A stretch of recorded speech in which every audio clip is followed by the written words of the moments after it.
We haven't been formally introduced. I'm William Donlow, Langley. We met 30 years ago, almost.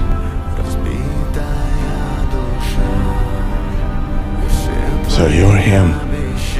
I understand I owe you my life.